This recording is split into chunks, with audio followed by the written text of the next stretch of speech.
morning. Morning. It's said that longtime friends have a way of touching and impacting our lives in ways never imagined.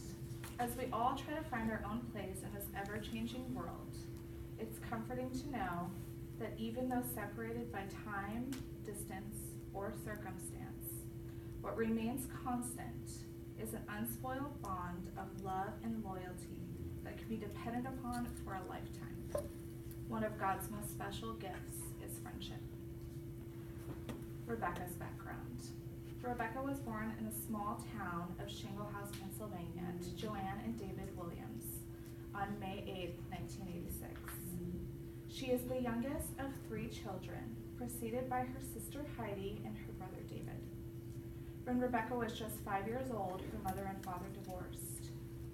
Her mother moved to Malaysia and was not allowed contact with her children.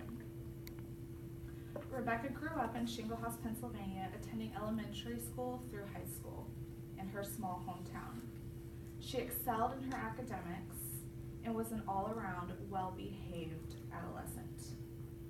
My father was in the Navy, so we moved around every 2 to 3 years from the time I was born until my freshman year in high school, when my father decided to retire and go on.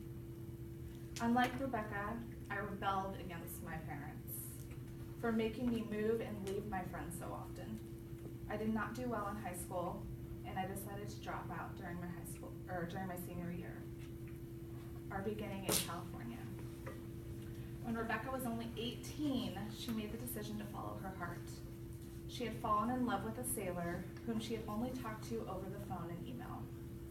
She wasn't as close to her family as she had once been, and had a very good childhood friend that already lived in California. So she decided to take a leap of faith and move to San Diego, where the sailor was stationed. Like Rebecca, I too fell in love with the sailor. I met him in Guam while I was still attending high school. When the time came for him to transfer duty stations, I chose to leave my family and everything that I knew. My family and I have always been very tight-knit, so moving oceans away from them was terrifying for my 18-year-old self. I would no longer have them to lean on during hard times. Rebecca married her now husband Russell just 3 months and 4 days after moving to San Diego. They were married in the San Diego courthouse on November 19, 2004, and will celebrate their 13th wedding anniversary this year. I also married my sailor in the San Diego courthouse. My love, the one who stole me away from everything I knew. We, however, were not married until August 28, 2008. We will be celebrating our 9th wedding anniversary this year, and with a total of 14 years together. Just 5 days after she tied the knot, I met Rebecca. It was Thanksgiving Day 2004. She invited us over for dinner, and we instantly connected. Neither of us knew very many people at the time, so it was nice for us to make friends. Working together. In 2007, Rebecca started working for the YMCA as site supervisor for their 6 to 6 program at a local elementary school. The 6 to 6 program provides on-site, before and after school licensed childcare for kindergarten through 6th grade children. She enjoyed this job and all the responsibilities that came along with it. During this time, her and her husband were trying and ultimately failing to conceive, so being around the children helped lift her spirits.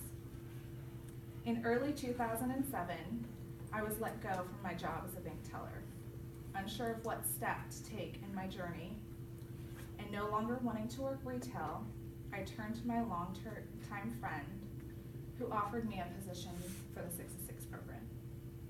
After working under her for almost a year, it became clear that not all friends should work together. I quit that job, and she continued to work for the YMCA. Unfortunately, our friendship wasn't the same, and we began to drift apart. Unlike my friend, I was happy to continue life without children. I was not married and could barely afford daily essentials for myself, let alone another human being. At the time, I didn't realize both of our lives would soon drastically change. welcoming our miracles. After almost a year of trying to get pregnant, Rebecca and her husband found out they were expecting in April 2008. Over the moon excited and wanting to share the news with everyone that she cared about, she began to realize how much she wished we were so close. Sadly, she didn't call to give me the news, so I went a few months without knowing. In June 2008, as I was preparing for a trip to Gatlinburg, Tennessee for a friend's wedding, I felt a wave of nausea rush over me, and I ran to the bathroom. My husband, boyfriend at the time, insisted I take a pregnancy test before I left for my trip. Knowing that I couldn't possibly be pregnant, I humored him and took the test. You could have knocked me over with a feather when I saw that plus sign register on the piece. When I found out, I was in shock. A few hours later, while sitting at the airport waiting to board my flight, all I could think about was how much I wanted to share this big, exciting, and scary news with my best friend. So I made the phone call that would eventually bring us closer together than ever before. Rebecca went into labor on Christmas Eve 2008. When I got the call from her, I immediately rushed over to the hospital to be with her when she welcomed her son into the world. She had planned on doing natural childbirth, but God had other plans. The doctors had induced her labor and things were not progressing like they should. My friend was in a tremendous amount of pain and elected for the epidural.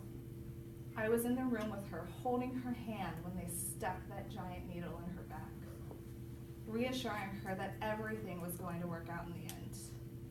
In the wee hours of the morning, my friend welcomed her first child, Logan Kyle Brown.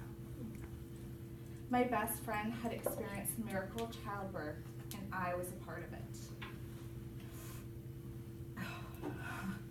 When Logan was born, I was 7 months pregnant and couldn't wait to finally have my baby boy in my arms. On February 2nd, I went into labor and was admitted to the hospital. I was joined by my mom, my aunt, and my best friend. My husband was away at school in Chicago, so I was very thankful to have these amazing women by my side. Rebecca took pictures from the moment she arrived at the hospital all through my 12-hour labor. She was there to capture images of one of the most special days of my life, and she's been there every day since. Like any relationship, we've had our hard times, but there have been so many great times that in the end, the bad times don't matter as much. Rebecca currently lives in Colorado, and it's been a couple years since we've seen each other in person.